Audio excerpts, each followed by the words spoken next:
دوستو اسکرین پر نظر آنے والی یہ جو پرانی سی تصویر ہے یہ دراصل سیریا کے ایک ایسے نوجوان لڑکے کی تصویر ہے کہ جو کسی دور میں پیدا تو سیریا کی راجنیتی کے سب سے طاقتور، امیر اور مشہور خاندان میں ہوا تھا، مگر اس کے باوجود بھی اس کو پرسنلی راجنیتی میں بالکل بھی انٹرسٹ نہیں تھا۔ جہاں ایک طرف اس کی فیملی اکیلے پورے سیریا پر راج کر رہی تھی تو وہیں دوسری طرف یہ لڑکا ہزاروں کلومیٹر دور لندن کے اندر میڈیکل کی پڑھائی کر رہا تھا اور اپنے دوستوں کے ساتھ اپنی زندگی میں الگ ہی مگن تھا۔ خود اس لڑکے کے دوستوں کے مطابق اس دور میں یہ لڑکا نہ صرف کافی شرمیلا تھا بلکہ ساتھ ہی ساتھ پڑھاکو بھی تھا اور ہاں قابل بھی تھا۔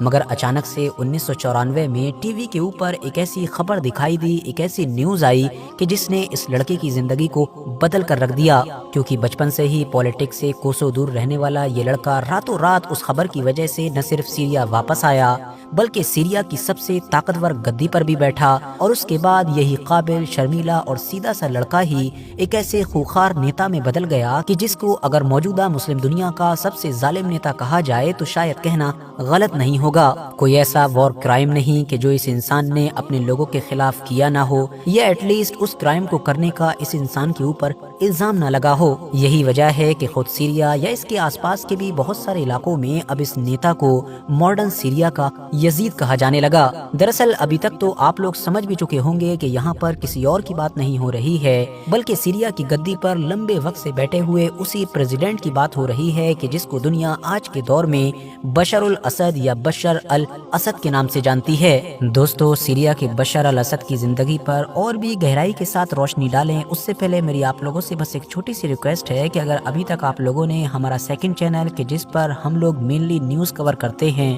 اس کو سبسکرائب نہیں کیا ہے تو ڈسکرپشن اور کامنٹس باکس میں دیے گئے لنک کے ذریعے سے کر سکتے ہیں، باقی یوٹیوب پر ساجد صہیب لکھ کر بھی سرچ کر سکتے ہیں۔ اب مدعے پر واپس آئیں تو بشار الاسد کا جنم 11 ستمبر سال 1965 میں ہوا تھا۔ ان کے فادر کا نام حافظ الاسد تھا، ہاں وہی حافظ الاسد جو دراصل بشار الاسد سے پہلے سیریا کے راشٹرپتی ہوا کرتے تھے۔ یہ ایک ایسی فیملی تھی کہ جو ابھی کچھ وقت پہلے تک بھی کافی غریب ہوا کرتی تھی اور مائگریٹ کر کے یہاں پر آئی تھی، مگر پھر حافظ الاسد نے سیریا کی فوج کو جوائن کیا اور دھیرے دھیرے فوج میں اپنی پکڑ بنائی، اونچے اونچے پدوں پر پہنچتے چلے گئے، اور ایک دن وہ آیا کہ جب انہوں نے حکومت کا تختہ پلٹ کر کے خود ہی حکومت حاصل کر لی۔ 1971 میں ایک فوجی تختہ پلٹ کے بعد یہ سیریا کی گدی پر ایسے بیٹھے کہ پھر اپنی موت مطلب کہ سال 2000 تک اٹھے ہی نہیں، اور جب اٹھے تو اس کے بعد اپنے بیٹے کو بیٹھا دیا جو بیٹا آج تک بیٹھا ہوا ہے۔ بشار الاسد حافظ الاسد کی تیسری اولاد جبکہ دوسرے بیٹے تھے، اور انہوں نے اپنی شروعاتی پڑھائی تو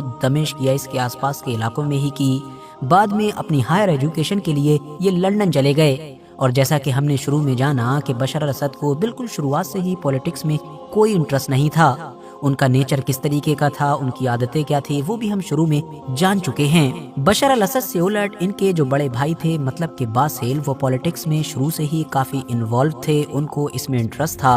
ان کو اسی حساب سے ٹرین کیا گیا تھا، اور خود حافظ الاسد بھی ان کو اپنا اترادھیکاری یعنی اپنے بعد ان کو گدی دینے کا من بنا چکے تھے۔ سیریا کی عام عوام میں بھی یہ بات کنفرم ہو چکی تھی کہ حافظ الاسد کے بعد باسل ہی اس گدی پر بیٹھنے جا رہے ہیں، کیونکہ دوسرے بیٹے بشار الاسد کا جس طریقے کا سوبھاؤ تھا، جو ان کی عادتیں تھیں اور بچپن سے ہی ان کی جو پولیٹکس سے دوری تھی اس کو لے کر ان کے بارے میں تو کوئی امیجن بھی نہیں کر سکتا تھا۔ مگر 1994 میں پھر ہوا یہ کہ اچانک سے ایک ایکسیڈنٹ میں باسل کی موت ہو گئی۔ اس موت نے حافظ الاسد کو ایک باپ ہونے کے ناطے دکھ تو دیا ہی، مگر سیریا کی راجنیتی میں ہڑکم بھی مچا دیا۔ وہ اس لیے کیونکہ حافظ الاسد کے جن کی عمر اب کافی ہو چکی تھی اور جو بے ٹینشن بیٹھے ہوئے تھے کہ ان کی وراثت کو ان کا بڑا بیٹا سنبھالے گا،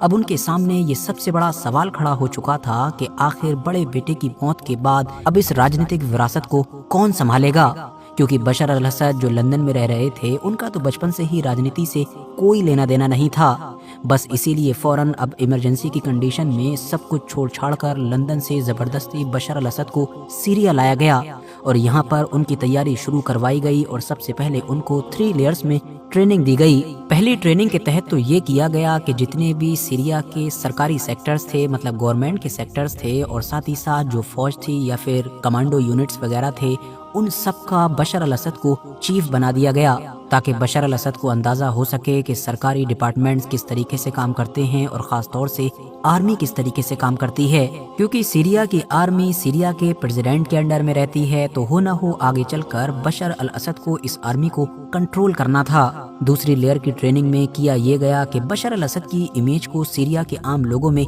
डेवलप करवाया गया। वो इस तरह, क्योंकि ये बात तो आम लोगों को पहले से ही पता थी कि ये जो बशर अल असद है इसका राजनीति से कोई लेना देना नहीं है, ये तो बहुत सीधा लड़का है, शर्मीला लड़का है, और हाँ सबसे बढ़कर ये कि काबिल लड़का है। मगर अब सेकंड लेयर की ट्रेनिंग के तहत मीडिया कैंपेन शुरू करवाई गई और लोगों को ये एहसास दिलवाया गया कि क्योंकि बशर अल असद के अंदर ये क्वालिटीज हैं तो ऐसा तो कोई नेता होता ही नहीं है, तो हमको तो यही नेता चाहिए है, क्योंकि ये हो ना हो सीरिया को बदल कर रख देगा। अब क्योंकि ये सच्चाई भी थी कि बशर अल असद को खुद सोशल वर्क वगैरह में काफ़ी इंटरेस्ट था, वो इन चीज़ों में काफ़ी बढ़ चढ़ कर हिस्सा लिया करते थे, तो इस चीज़ को भी खूब मीडिया के जरिए से प्रमोट किया गया और कुल मिलाकर उनकी एक रिफॉर्मिस्ट की इमेज तैयार कर दी गई और आखिर में उनको मिलिट्री ट्रेनिंग वगैरह भी दी गई और इस तरह से उनको अब गद्दी संभालने के लिए लगभग तैयार कर दिया गया। सन 2000 में जब 1971 से सीरिया की गद्दी संभाल रहे हाफिज अल असद की मौत हुई तो फाइनली कुछ वक्त के बाद ही उनके बेटे मतलब कि बशर अल असद को सीरिया की गद्दी पर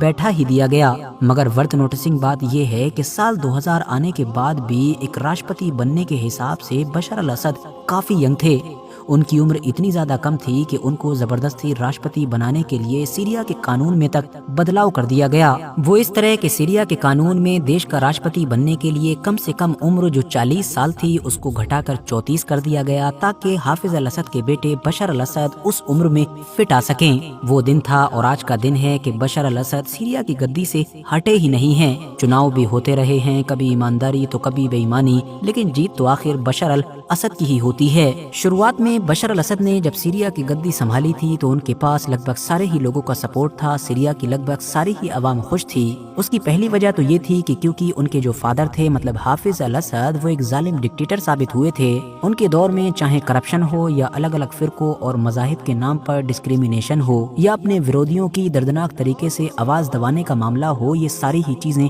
टॉप पर नजर आती थी। मगर क्योंकि बशर अल असद की इमेज तो अपने फादर से बिल्कुल अपोजिट थी, लोगों को लगता था कि ये तो बाहर से पढ़कर आया हुआ एक सीधा साधा लिबरल सोच रखने वाला लड़का है, जो जाहिर है बिल्कुल उलट होगा। फिरकों और धर्मों के नाम पर जो बहुत सारा भेदभाव होता है, लोगों पर जुल्म सितम होता है, वो तो सब खत्म हो ही जाएगा। साथ ही साथ और भी जो पॉलिटिकल राइट्स हैं वो लोगों को मिलने लगेंगे। मगर दोस्तों, लोगों की ये सारी ही उम्मीदें गलत साबित हुई, क्योंकि धीरे धीरे अब सीरिया में सब कुछ बदलता चला गया। वो इसलिए क्योंकि बशर अल असद के जिन्होंने बदलाव के वादे तो बहुत कर लिए थे, लेकिन बाद में अपने फादर की ही सारी पॉलिसीज को आगे जारी रखा। आपको पता होना चाहिए कि सीरिया आबादी के हिसाब से काफी डाइवर्स देश है, मतलब वहाँ पर क्रिश्चियन भी हैं, मुस्लिम भी हैं, और मुस्लिम में भी सुन्नी और शिया दोनों ग्रुप पाए जाते हैं। मगर इन सभी में से भी जो सबसे बड़ी आबादी है, या ये कह सकते हैं कि जो सीरिया की ज्यादातर आबादी है, वो दरअसल सुन्नी मुस्लिम है। मगर क्योंकि अल असद फैमिली का ताल्लुक शिया ग्रुप से था, और शिया ग्रुप में भी जो एक खास तबका होता है कि जिसको अलवी या फिर अलवाइद वगैरह कहा जाता है, उससे था। बशर अल असद के फादर हाफिज अल असद के जो किसी दौर में हुकूमत का तख्ता पलट करके गद्दी पर बैठे थे, उनको हमेशा से इस बात का डर रहता था कि कभी भी जो मेजॉरिटी आबादी है, मतलब कि सुन्नी मुसलमान, उनकी कोई पार्टी, उनका कोई ग्रुप मेरे खिलाफ बगावत करके या किसी तरीके से कोई प्रोटेस्ट वगैरह के जरिए से मेरी हुकूमत का तख्ता पलट कर सकता है। इसीलिए उन्होंने शुरुआत से ही उन सारे इलाकों पर नजर रखनी शुरू कर दी थी कि जहां पर सुन्नी मुसलमान ज्यादा रहा करते थे। वहां पर मिलिट्री भी ज्यादा एक्टिव रहती थी, स्ट्रिक्ट रहती थी, जासूसी का भी बड़ा नेटवर्क था, और उसके अलावा भी जो गवर्नमेंट के ताकतवर डिपार्टमेंट थे या ताकतवर पद हुआ करते थे, उन सभी पर जानबूझकर हाफिज अल असद जो अपना फिरका था, यानी कि अलवी या अलवाइद जो भी आप कह सकते हैं, उसके लोगों को बैठाया करते थे, ताकि फ्यूचर में आने वाले किसी भी खतरे को आसानी के साथ टाला जा सके। और इन्हीं तमाम चीजों की वजह से हमेशा से ही हाफिज अल असद के ऊपर सुन्नी मुसलमानों के साथ भेदभाव करने के इल्जाम भी लगा करते थे। अब क्योंकि बशर अल असद को भी गद्दी तो एक डिक्टेटर की तरह ही मिली थी और उनको राज भी अब सीरिया के ऊपर हमेशा करना था, तो जाहिर है इसी पॉलिसी को उन्होंने भी आगे जारी रखा। मगर उसके बावजूद भी शुरुआती सालों में उनको हुकूमत करने में कोई प्रॉब्लम नहीं हुई, और वजह वही थी जैसा कि मैंने आपको बताया कि उनकी इमेज अलग थी, तो लोगों को उनसे उम्मीदें भी थीं। मगर फिर साल 2006 से लेकर 2010 के बीच हुआ ये कि सीरिया में बारिश कम होने की वजह से सूखा पड़ता चला गया। नतीजा ये हुआ कि लोगों का हाल बुरा हो गया, भुखमरी फैल गई, गरीबी फैल गई, लोगों को फाइनेंशियली काफी प्रॉब्लम होने लगी। और इन सभी चीजों का जिम्मेदार बशर अल असद को माना गया, क्योंकि उन्होंने वक्त रहते इन तमाम चीजों को लेकर कोई भी कदम उठाए ही नहीं थे, बल्कि उनकी हुकूमत में तो खुल्लम खुल्ला भेदभाव, जुल्म सितम और करप्शन चल रहा था। स्पेशली करप्शन के मामले में तो जो भी रिपोर्ट आती थी उसमें सीरिया टॉप किया करता था। नतीजा ये हुआ कि लोगों का गुस्सा बढ़ता ही चला गया। बस सिर्फ और सिर्फ अब एक चिंगारी की जरूरत थी, और वो चिंगारी आई 2011 में कि जब अरब स्प्रिंग का आगाज हुआ और आसपास के बहुत सारे देशों के अंदर आम लोगों ने प्रोटेस्ट के जरिए से अपनी पुरानी से पुरानी हुकूमतों और डिक्टेटर्स को उखाड़ फेंका। सीरिया के लोगों के लिए भी अब एक उम्मीद की किरण जागी, क्योंकि जब आसपास के देशों में उन्होंने ये होता हुआ देखा तो उनको लगा वो भी कर सकते हैं। इसीलिए 2011 में सीरिया के इन सभी बुरे हालात की वजह से बशर अल असद की हुकूमत के खिलाफ लोगों ने प्रोटेस्ट शुरू कर दिए, और लोग बशर अल असद से इस्तीफा देने की यानी कि गद्दी से हटने की मांग करने लगे। बशर अल असद जो ऑलरेडी अरब के बहुत सारे देशों में देख चुके थे कि इन प्रोटेस्ट की वजह से क्या हुआ है, वो पहले से ही घबराए हुए थे। इसीलिए उन्होंने फौरन अपनी फौज को अलर्ट कर दिया था और किसी भी तरीके से इन प्रोटेस्ट को रोकने का ऑर्डर दे दिया था। नतीजा ये हुआ कि बशर अल असद के ऑर्डर पर आर्मी ने क्रैकडाउन शुरू कर दिया, और आम लोग के जो पीसफुल प्रोटेस्ट कर रहे थे उनके खिलाफ गोलियां वगैरह चला दी गई। हेलीकॉप्टर का इस्तेमाल किया गया, शहरों के अंदर टैंक्स उतार दिए गए, आर्मी ही आर्मी नजर आने लगी, और आम लोगों की अपनी ही आर्मी की गोली से जाने जाने लगी। मगर यही चीज बशर अल असद के लिए उल्टी पड़ गई, क्योंकि वो सारे प्रोटेस्ट जो सिर्फ 1, 2 या 3, 4 शहरों में शुरू हुए थे, अब वो पूरे सीरिया में गुस्से की वजह से फैलने लगे। लोग जगह जगह पर सड़कों पर नजर आने लगे। एडवांस हथियारों से लैस सीरियन आर्मी और आम निहत्थे लोगों के बीच झड़पें होने लगी, जिसमें आम लोगों की जानें भी जाने लगी। मगर अपनी ही आर्मी के जरिए से आम लोगों पर किए जा रहे इस जुल्म सितम का एक रिजल्ट ये भी निकल कर आया कि जो सीरियन आर्मी थी उसका ही एक ग्रुप अपनी ही आर्मी और अपनी ही हुकूमत के खिलाफ बागी हो गया और आम लोगों से जाकर मिल गया, और इस तरह से आम लोगों ने भी हथियार उठा लिए। यहाँ से शुरू हुई वो सीरिया की सिविल वॉर कि जिसको अगर 21वीं सदी का सबसे कॉम्प्लिकेटेड टॉपिक कहा जाए तो शायद कहना गलत नहीं होगा, क्योंकि इसमें न सिर्फ बेशुमार लोकल ग्रुप बल्कि बाहर की ताकतें भी वक्त के साथ कूदती चली गईं, और हंसता मुस्कुराता ऐतिहासिक देश सीरिया मलबे में बदल गया। हम लोग यहाँ पर सीरिया की सिविल वॉर को तो डिटेल में डिस्कस नहीं करेंगे, क्योंकि उसके लिए आप लोग मेरी सिविल वॉर वाली वीडियो देख सकते हैं। यहाँ पर हम लोग सिर्फ और सिर्फ बशर अल असद की जिंदगी पर रहेंगे। वैसे तो बशर अल असद ने भी अपने फादर की तरह ही शुरुआत से ही, मतलब जब से गद्दी संभाली थी तब से ही अपने ऑपोजिशन को कुचलना शुरू कर दिया था, हर तरीके से खत्म करना शुरू कर दिया था। मगर सारी हदें उस वक्त पार हुई कि जब 2011 में वो सिविल वॉर शुरू हुई कि जो अभी तक भी खत्म नहीं हुई है, क्योंकि इस सिविल वॉर के अंदर जो 5 लाख से भी ज्यादा लोगों की मौतें हो गईं, जाहिर है उसका डायरेक्टली या फिर इनडायरेक्टली जिम्मेदार कोई और नहीं बल्कि बशर अल असद ही हैं, क्योंकि इस सिविल वॉर का आगाज ही बशर अल असद की गद्दी न छोड़ने की जिद से हुआ था। जंग के दौरान भी बशर अल असद ने गद्दी बचाने के लिए और अपने खिलाफ लड़ने वाली किसी भी ताकत को या आम लोगों को खामोश कराने के लिए ऐसी ऐसी चीजों का इस्तेमाल किया, ऐसे ऐसे हथियारों का इस्तेमाल किया या ऐसे ऐसे हुक्म दिए कि जिसको इमेजिन भी नहीं किया जा सकता है। केमिकल वेपन्स का इस्तेमाल किया गया, वो भी अपने ही देश के लोगों के खिलाफ। हजारों की तादाद में लोगों को किडनैप कर लिया जाता था, जिनमें से कुछ तो हमेशा के लिए गायब ही हो जाते थे, जबकि कुछ को बुरी तरीके से कैद करके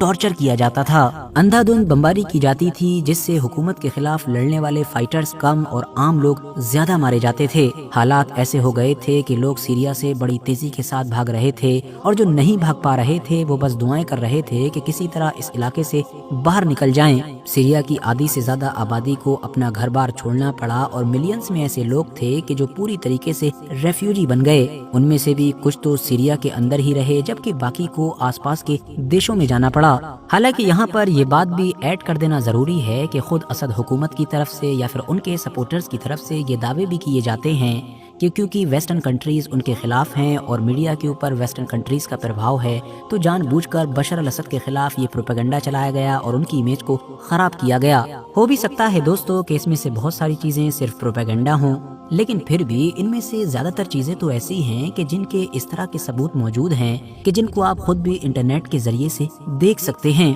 बाकी जब लंबी सिविल वॉर चलने के बाद 2020 का दौर आया तो धीरे धीरे ये महसूस हुआ कि मानो ईरान और रशिया की मदद से बशर अल असद अपनी गद्दी बचाने में कामयाब हो गए हैं और सीरियन सिविल वॉर में अनऑफिशियली ही सही मगर बशर अल असद की जीत हो चुकी है। और उसके बाद ये जंग ठंडी भी पड़ गई थी। सीरिया के सबसे बड़े हिस्से पर कंट्रोल हासिल करने के बाद बशर अल असद शांति के साथ सीरिया को चलाने भी लगे थे। और अब तो अरब वर्ल्ड के साथ साथ दुनिया के बाकी भी बहुत सारे देश धीरे धीरे बशर अल असद के साथ नॉर्मलाइजेशन करने लगे थे। मगर फिर नवंबर 2024 में इस सिविल वॉर का एक बार फिर से आगाज हो चुका है और इस बार महसूस होता है कि बशर अल असद के लिए गद्दी बचाना पिछली बार से भी ज्यादा मुश्किल साबित हो रहा है, क्योंकि रशिया और ईरान नाम के वो दो पिलर के जिनकी मदद से ही बशर अल असद की कुर्सी रुकी हुई थी, वो दोनों ही पिलर्स इस वक्त अपनी अपनी जंगों में कहीं और बिजी हैं। बाकी दोस्तों होगा क्या ये तो आने वाला वक्त ही बताएगा। आज की वीडियो को भी हम यहीं पर ख़त्म करते हैं। वीडियो अगर जानकारी से भरपूर लगी हो